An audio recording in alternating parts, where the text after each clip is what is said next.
Hello everyone and welcome back. Gaming with Priesty. Newcastle Jets now in the EFL Championship. We open up today's episode in the Carabao Cup at home, McDonald Jones Stadium against Rotherham United. And I've got to tell you what, guys, it's been so good. 4 wins and 1 loss from our first 5 games in the league. I've got to tell you, it's almost an unbelievable start, really. I was expecting us maybe top half finish. I mean, if you check our side out against the other sides in the championship, I'm sure we wouldn't be that much weaker, though, or stronger. So it's probably not surprising for us to get off to a good start. If we can maintain it, though, that is the big question. You see Rotherham get off to a really nice start in this game. Probably should have taken the lead early, but they don't. 36 minutes into the game, we'd create our first really good chance of the game, Thurgate, with a nice effort from outside the box. And you see here from the corner, the chaos ball. McGowan gets a hold of it. And you see on the replay, it'll deflect off one of their players into the arm of a different player, and we see young Mitchell step up to take the penalty. I've got to tell you what, that's something I really like to see the young fella take the penalty. I've got to tell you, this celebration though, check him out. There's absolutely nothing of him. He's got the skivvy on, and he pulls off the Hulk pose. I've got to tell you, that was a little bit different, I've got to admit. But anyway, such is life. We move on. We move into the second half. And tell you what, this is the way to score goals, guys, or at least create really good chances. Is just sign in the midfield, just grab the ball and just move the ball up, not at rapid speed, just slowly though. And the defenders, they'll just back off, and then eventually you'll be able to get yourself into a shooting position. As you see there, we pick off the throw from the goalkeeper out to one of his players. We knock the ball into Lawrence, and that was a really good finish. I was really happy to see that. Rotherham, they weren't too bad this game. I didn't feel at any point that this is a game that I really dominated. If anything, the scoreline probably flattered us a little bit. Alistair Mitchell, though, good to see the young kid have the guts to step up and take that penalty, and it was really good to see him bury it. I think I touched on it last episode, guys, just how the penalty situation has swung from one extreme level to the absolute other extreme is kind of extraordinary. But anyway, it is what it is. We're through to the next round of the Carabao Cup, which is a competition for, even though we pick our second string lineup, we always seem to do well in. And you see there, we're sitting 4th on the table on 12 points after the first 5 games. Norwich, bit of a surprise to see them down so low. Portsmouth, Blackburn and Reading would fill the relegation zone for the time being. At least we move into the next game of the episode against Luton, the EFL League One champions from last year. They pipped us to the post by 2 points. And I've got to tell you, I was looking for a bit of revenge here against Luton Town.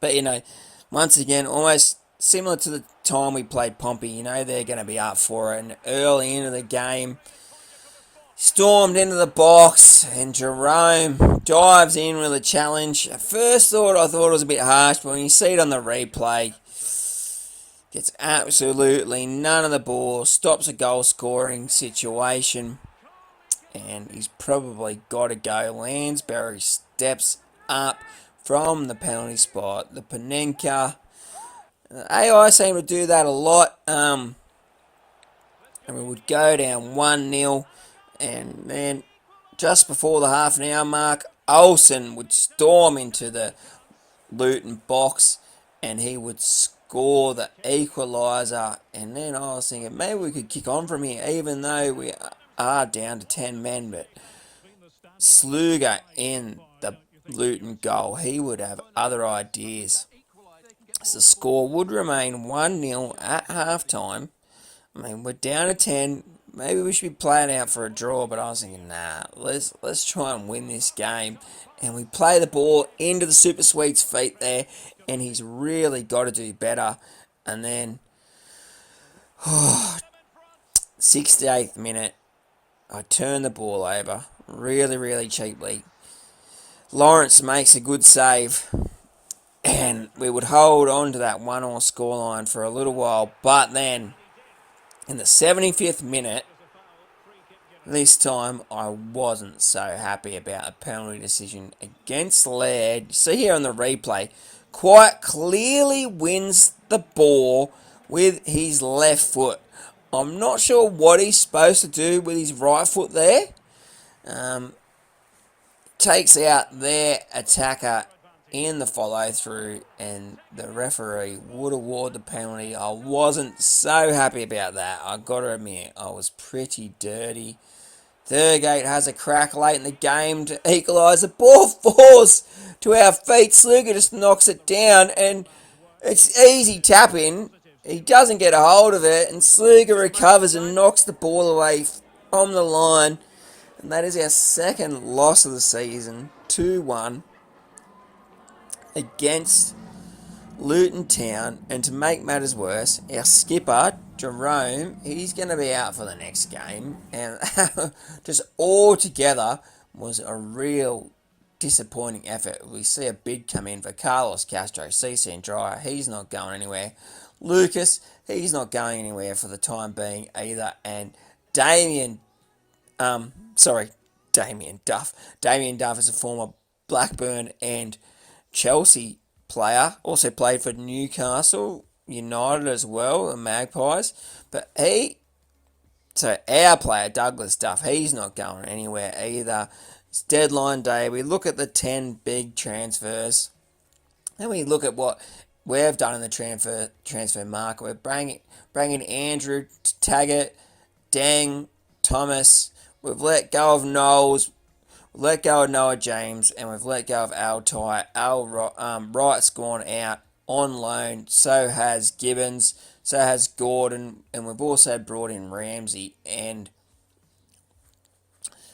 led on free transfers. And then this is really interesting. I get an offer from Ajax, massive legendary club from the Netherlands, but there's absolutely no way I was going there. And we move into the next game of the episode at McDonald Jones Stadium against Millwall, and early into the game you see here just running absolute rings around our defence. Someone help me how to defend. I don't know how to defend those situations, like in and around our box. I'm holding L2, trying to jockey R2, call someone over, or R1. I just can't defend it. But luckily, just after the half-hour mark, Carlos Castro, we saw the big offer come in from Villa Sarsfield for him, but there's no way we're letting him go. And the score would be 1-1 at half-time. But yeah, just finding defending so hard in this year's FIFA. Olsen here though, in the second half from outside the box is super sweet. And I've never forgotten, Thomas, how you said we could not score from outside the box. Well, Thomas, we do it fairly regularly, I'd have to say. So just a quick reminder, I haven't forgotten your sledge, Thomas. You see here, we have another good chance on goal, and the ball would fall to CC and Dry. Who else?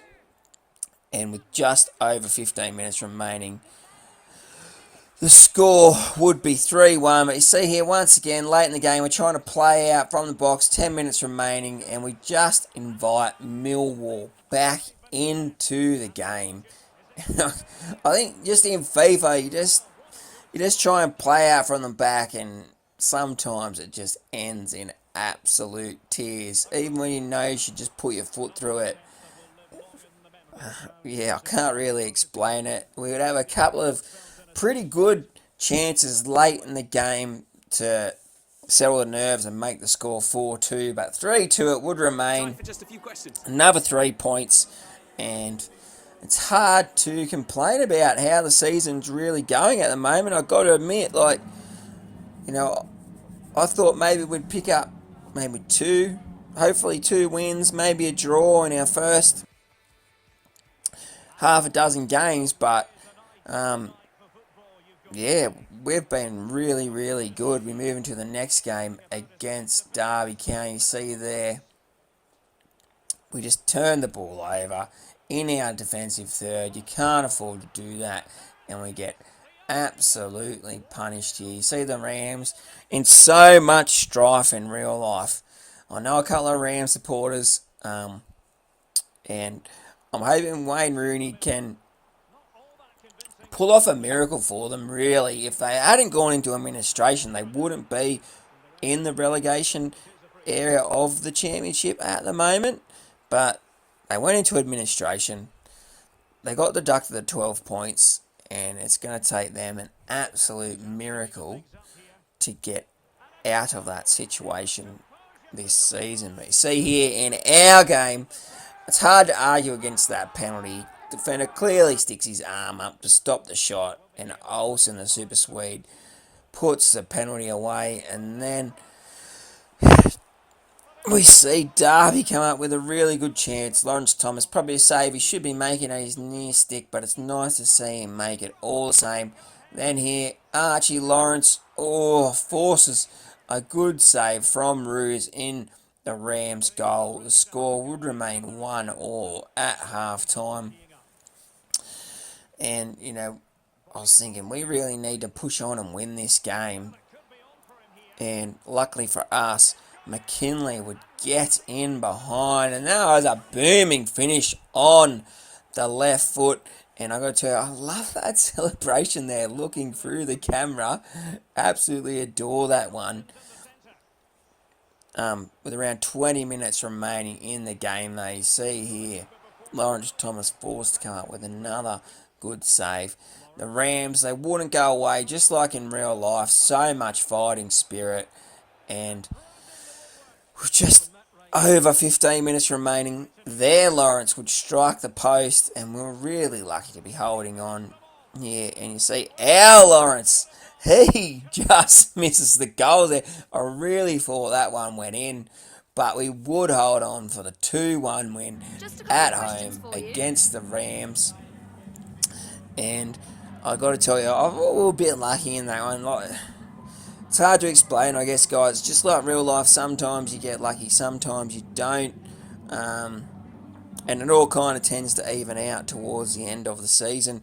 You look here on the ladder, sitting in second behind West Brom, Cardiff just behind us, and Preston, Bournemouth, and I think Nottingham Forest also in the promotion playoff chase.